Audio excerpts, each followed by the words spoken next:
Hello दोस्तों, कैसे हैं आप लोग। दोस्तों, आज का जो वीडियो होने वाला है वो होने वाला है एलिजिबिलिटी क्राइटेरियाज को लेकर के। बहुत सारे कैंडिडेट्स का ये कन्फ्यूज़न था कि इसमें एज को लेकर के या सब्जेक्ट कॉम्बिनेशंस को लेकर के, राइट, या एग्रीगेट को लेकर के। तो मुझे लगा कि एक वीडियो पहले मैं इसके ऊपर बनाऊं कि क्या क्या क्राइटेरियाज हैं जो फुलफ़िल करने हैं बिफोर फिलिंग द फॉर्म। तो आज जो हम डिस्कस करने वाले हैं वो डिस्कस करेंगे हम एज रिलैक्सेशन को लेकर के, एग्रीगेट आपका जो ग्रेजुएशन में होने वाला है उसको लेकर के, कट ऑफ क्या गई है लास्ट टाइम, या सब्जेक्ट कॉम्बिनेशन क्या है, उस सब को लेकर। वीडियो को लास्ट तक ज़रूर देखें क्योंकि मैं आज आरआर के साथ में डिस्कस, आरआर क्या है, दिल्ली गैजेट है, ठीक है। तो उसमें भी बहुत सारी चीज़ें स्पेसिफाई की गई हैं अदर देन नोटिफिकेशन, तो उसको भी हम डिस्कस करेंगे। सबसे पहले बात कर लेते हैं एज रिलैक्सेशन को लेकर के। देखिए, जो एज है वो 32 ईयर बिलो होनी चाहिए up to notification date, right. लेकिन इसमें भी कुछ कैटेगरीज़ के लिए यहाँ पर रिलैक्सेशन है। क्या है वो रिलैक्सेशन? देखिए, SC/ST कैटेगरी के लिए 5 साल का रिलैक्सेशन है, OBC के लिए 3 साल का, PWD 10 years, PWD plus SC/ST 15 years, PWD plus OBC 13 years. जो एक और रिलैक्सेशन है, अगर इन डिपार्टमेंट कोई कैंडिडेट है और वो दूसरी पोस्ट के लिए अप्लाई करने चाहता है तो उसमें भी 5 साल का रिलैक्सेशन दिया गया है। बस उसकी सर्विस जो है वो एटलीस्ट 3 ईयर्स कंटिन्यूस होनी चाहिए। इसके अलावा स्पोर्ट्स पर्सन वगैरह के लिए भी यहाँ पर है रिलैक्सेशन, देख सकते हैं आप लोग।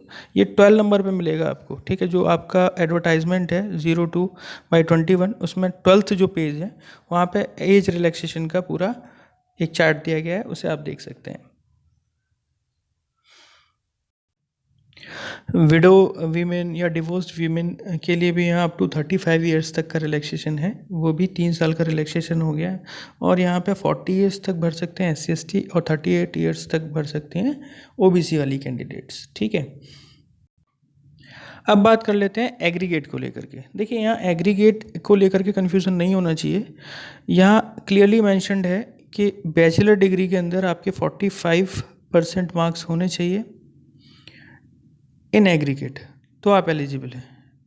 और यहाँ एक और चीज़ जो इम्पॉर्टेंट है, नोटिस करने वाली है, वो ये है कि candidates who have post graduate qualification, यानी जिनके पास PG डिग्री है, या जो कैंडिडेट SC/ST कैटेगरी से बिलोंग करते हैं या फिजिकली हैंडीकैप कैटेगरी से बिलोंग करते हैं, वो फॉर्म फिल कर सकते हैं if they are not having 45% in graduation. तो 45% नहीं भी हैं ग्रेजुएशन में तो भी ये लोग अप्लाई कर सकते हैं, तो ये चीज़ ध्यान में रखिएगा। कुछ लोग पूछ रहे थे सर कि 45% अलग अलग होना चाहिए, सेपरेटली होना चाहिए, ईच सब्जेक्ट में होना चाहिए। जैसे अगर मान लीजिए ग्रेजुएशन में किसी के पास 3 सब्जेक्ट हैं तो वहाँ पर ऐसा नहीं है कि तीनों सब्जेक्ट्स में आपको 45 चाहिए, नहीं, वो एग्रीगेट बोला हुआ है। तो यानी जो टोटल मार्क्स है ना आपके, वो 45 होने चाहिए, आई मीन 45% होने चाहिए, राइट। अब बात कर लेते हैं सबसे ज़्यादा कंफ्यूजिंग टॉपिक की, वो है आपका सब्जेक्ट कॉम्बिनेशन। यहाँ बहुत लोगों को प्रॉब्लम रहती है कि सर सब्जेक्ट कॉम्बिनेशन कैसे पता चलेगा कि हम एलिजिबल हैं या नहीं है। देखिए, इसमें ना आपको क्लियरली मेंशन्ड है कि आपके पास इलेक्टिव लेवल पर for TGT, right, you should have at least 1 subject at your elective level. देखिए, इंग्लिश, मैथ्स, नेचुरल साइंस या फिजिकल साइंस और सोशल साइंस, ये 4 सब्जेक्ट जो हैं इनमें से एक आपके पास इलेक्टिव लेवल पे होना चाहिए। इलेक्टिव लेवल क्या? ग्रेजुएशन स्तर पर इनमें से आपने कोई चूज़ किया हुआ होना चाहिए। फॉर एग्जांपल, अगर आप TGT नेचुरल साइंस की ही बात अगर हम करें तो वहाँ पर आपके पास में इलेक्टिव लेवल पर साइंस से रिलेटेड एक सब्जेक्ट होना चाहिए। यहाँ पर मैं आपको ले जाना चाहूँगा आप RR के ऊपर। RR क्या है? Rules and regulation. ये कहाँ पर है? ये आपके दिल्ली गैजेट में है, ठीक है। तो मैं आपको RR दिखाना चाहूँगा एक बार। ये RR है, दिल्ली गैजेट।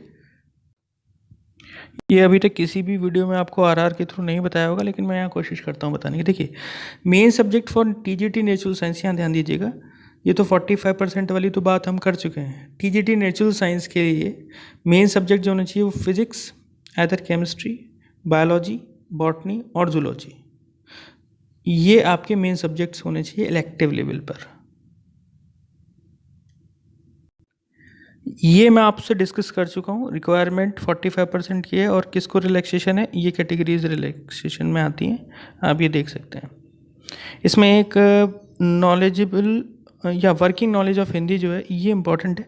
देखिए इसमें वैसे तो आपकी जो हिंदी सब्जेक्ट रहता है 10 तक रहता है तो वो मान्य है, लेकिन अगर 8 तक भी आपने हिंदी पढ़ी हुई है ना तो भी ये लोग कंसिडर कर लेते हैं। जो अगली चीज़ है वो है degree oblique diploma in training education और एसएवी सर्टिफिकेट। देखिए एसएवी सर्टिफिकेट जो है ना ये अब तो नहीं होता, आप इसे इक्विवेलेंट मान सकते हैं बीटीसी, जेबीटी, ठीक है। ये जो कोर्सेज हैं ये भी टीचर्स ट्रेनिंग कोर्सेज हैं।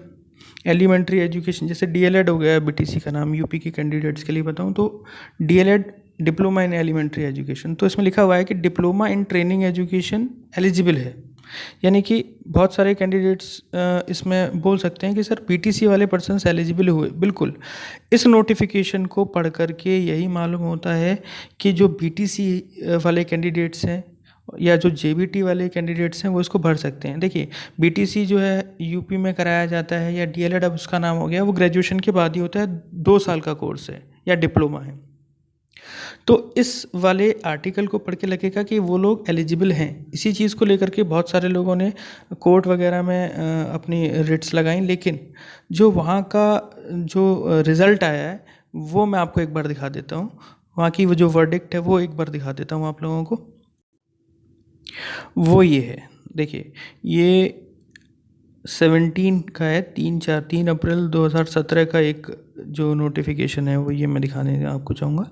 As per NCT notification dated on 4 September 2001, minimum qualification for secondary high school teachers that a TGT has been prescribed as graduate with bachelor of education, यानी B.Ed होना चाहिए और equivalent, hence diploma in elementary education,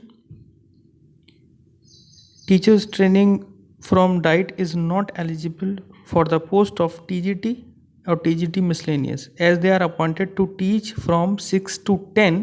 Accordingly, Bachelor of Education has been prescribed as essential minimum qualification for the post of TGT or miscellaneous.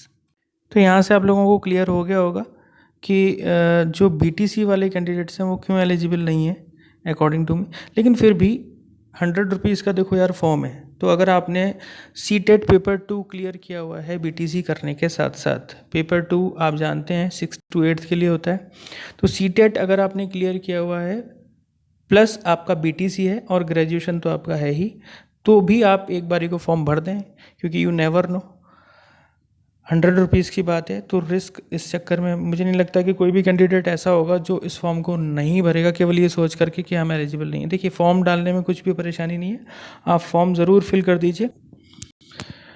तो एक बार इसको आप देख लेंगे, ठीक है। ये जो लेटर है इसकी स्क्रीनशॉट आप ले सकते हैं।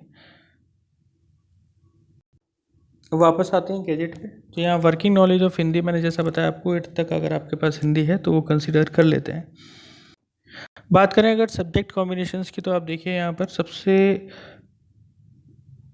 पहले तो आप देखिए बैचलर डिग्री होनी चाहिए, ये तो हो ही है। इसमें मेन जो है वो ये है, आप हम अपने सब्जेक्ट की तरफ बढ़ते हैं, देखते हैं। ये है नेचुरल साइंस के लिए 1 और 2 of the following main subject at the graduation level. देखिए ग्रेजुएशन लेवल पे इनमें से 2 या 1 इनमें से कोई सा भी एक मेन सब्जेक्ट होना चाहिए जो आपने ऑल ईयर्स पढ़ा हो, ठीक है, या एटलीस्ट 2 ईयर्स पढ़ा हो। देखते हैं इसमें केमिस्ट्री हो सकता है, फिज़िक्स हो सकता है, बायोलॉजी, बॉटनी, जूलॉजी, कोई सा भी आपके पास एक सब्जेक्ट होना चाहिए, इसमें से 2 हों तो भी अच्छा है। Second subject can be among the following also, अगर आप में मान लीजिए कि एक ही सब्जेक्ट ऊपर वाले उनमें इसमें से है आपके पास में, और जो नीचे वाले आपको बी पार्ट में जो दे रखे हैं इनमें से भी एक सब्जेक्ट आपके पास है, तो भी आपकी एलिजिबिलिटी बन जाती है। सपोज़ करिए फिज़िक्स के साथ में आपके पास मैथ्स है तो भी आप एलिजिबल हैं, फिज़िक्स के साथ इंग्लिश है तो एलिजिबल हैं, कंप्यूटर साइंस, स्टैटिक्स, ठीक है। तो ये भी आपके सब्जेक्ट्स अगर आपके पास हैं तो आप एलिजिबल हो जाते हैं टीजीटी नेचुरल साइंस के लिए। अब यहाँ पर एक बात नोटिस करने वाली ये भी है कि अगर किसी के पास में मैथ्स के साथ फिज़िक्स केमिस्ट्री है, यानी कि पीसीएम वाले जो कैंडिडेट्स हैं, तो वो आप देखेंगे कि यहाँ पर एक सब्जेक्ट हो गया केमिस्ट्री और दूसरा वो मैथ्स को मान सकते हैं, तो वो नेचुरल साइंस के लिए भी एलिजिबल हो जाते हैं। और साथ में आप मैथ्स के लिए देखेंगे तो वहाँ भी एलिजिबिलिटी बनती है, क्योंकि मैथ्स के लिए भी क्राइटेरिया है, one of the following subject होना चाहिए मैथ्स के साथ। तो मैथ्स अगर उनके पास है तो मैथ्स के लिए वही कैंडिडेट भर सकते हैं जिनके पास ग्रेजुएशन में मैथमेटिक्स है मेन सब्जेक्ट के तौर पे। साथ ही उनमें से कोई सा भी एक अगर सब्जेक्ट है तो एलिजिबल बन जाते हैं। तो वो कैंडिडेट्स जो फिज़िक्स केमिस्ट्री और मैथ्स पढ़े हुए हैं तीनों ईयर्स में, वो नेचुरल साइंस के लिए भी एलिजिबल बन जाते हैं, साथ ही मैथमेटिक्स के लिए भी वो एलिजिबल बन जाते हैं। तो ये बात हुई सब्जेक्ट कॉम्बिनेशंस के बारे में। जो लास्ट ईयर कट ऑफ गई थी टीजीटी नेचुरल साइंस मेल्स के लिए, वो यूआर के अंदर 80.96 थी, ओबीसी के लिए 73.3 थी और एससी कैंडिडेट्स के लिए 85.45 थी। बात करें अगर एसटी कैंडिडेट की, तो एसटी कैंडिडेट्स के लिए कट ऑफ 69.31 थी। यहाँ देखिए आप ओबीसी की कट ऑफ कम है एससी से। रीज़न इज़ कि ये जो ओबीसी कंसिडर करते हैं ये केवल दिल्ली की ओबीसीज़ को कंसिडर करते हैं। जो दिल्ली गवर्नमेंट से सर्टिफिकेट रहता है ओबीसी का वही कंसिडर करते हैं। अगर आप यूपी में रहते हैं और ओबीसी कैटेगरी के अंदर आते हैं तो आपको जनरल कैटेगरी यानी अनरिजर्व्ड कैटेगरी की तरह ही ट्रीट किया जाएगा। बात कर लेते हैं फीमेल कैटेगरी में कट ऑफ की। तो फीमेल कैटेगरी में जो कट ऑफ गई थी जनरल के लिए वो गई थी यूआर कैटेगरी के लिए, जो कैटेगरी यहाँ थी 103.54। और अगर हम ओबीसी की बात करें तो ओबीसी के लिए जो कट ऑफ थी ये 95.04 थी।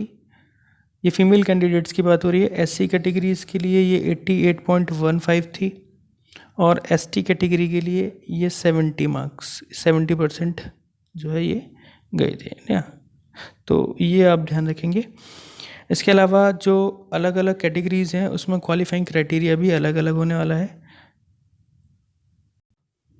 जो एग्ज़ाम है आपका, आपको मालूम है वो 200 मार्क्स का होने वाला है और उसमें 2 सेक्शंस हैं 100 मार्क्स के। तो उसमें जो यूआर कैटेगरी है उसके लिए मिनिमम क्वालिफाइंग जो मार्क्स हैं वो हैं 40 ईच आउट ऑफ 100 में से 40 दोनों पार्ट्स में आपके होने चाहिए। एटलीस्ट 80 मार्क्स आपके दोनों में ये होने चाहिए 40 मिला करके। अगर एक भी पार्ट में कम मार्क हैं तो आप क्वालिफाई नहीं कर पाएंगे। ये यूआर कैटेगरी के लिए। और अगर बात करें आप एससी एसटी कैटेगरी की तो वहाँ 30 मार्क्स चाहिए आपको 100 में से। This is for each part, right, out of 100। ये एसटी एससी के लिए है, कैटेगरी के लिए है। और ओबीसी के लिए 35 मार्क्स हैं ईच आउट ऑफ 100, ये ओबीसी के लिए। तो इन चीज़ों का ध्यान रखिएगा। आई होप मैंने बहुत सारे डाउट्स आपके क्लियर किए होंगे regarding eligibility criterias, cut off and all. उम्मीद करता हूँ आपको वीडियो पसंद आएगा। अगर आपका फिर भी कोई क्वेरी रहती है तो आप मुझे कमेंट में लिख सकते हैं। इसके अलावा मैं आपसे एक चीज़ और सजेस्ट करूँगा आप लोगों को कि अगर आपको ज़रा भी कोई एलिजिबिलिटी क्राइटेरिया पे सब्जेक्ट कॉम्बिनेशन को लेकर के ज़रा सा भी अपने दिमाग में डाउट है और वो क्लियर नहीं हो पा रहा है, तो फॉर्म तो आप एटलीस्ट फिल कर ही दें। 100 रुपीज़ का फॉर्म है, कोई इतना कॉस्टली फॉर्म भी नहीं है। तो फॉर्म भरने में कोई प्रॉब्लम नहीं है, तो फॉर्म ज़रूर भरिए। बाकी अपनी तैयारी करते रहिए। कोशिश ये करूँगा कि आपको जितने भी यहाँ से इस वीडियो से नॉलेज में दूँ वो साफ़ हो, क्लियर हो एकदम, और उसमें कोई डाउट आपको ना रहे। मिसगाइड करने का काम मेरा नहीं है। तो आपको कोशिश यही करूँगा कि जो भी इन्फॉर्मेशन दूँ वो ऑथेंटिक दूँ। इसीलिए मैं जितनी भी आपसे मैंने वीडियो बनाई है सारी की सारी आपको जो नोटिफिकेशंस एंड ऑल हैं डीएसएसबी की वेबसाइट पे उन्हीं को लेकर के बनाई है। नेक्स्ट वीडियो में मैं एग्ज़ाम के पैटर्न को लेकर के तो मैं बात कर ही चुका हूँ। एग्ज़ाम में जो टॉपिक्स हैं रिलेटेड उनमें कितना कितना वेटेज किस टॉपिक से आया है वो देखेंगे टीजीटी नेचुरल साइंस के अंदर। तो आप लोग सब्सक्राइब करते हैं जिससे कि आपको नेक्स्ट वीडियोज़ भी ईज़िली मिल जाए। Thank you.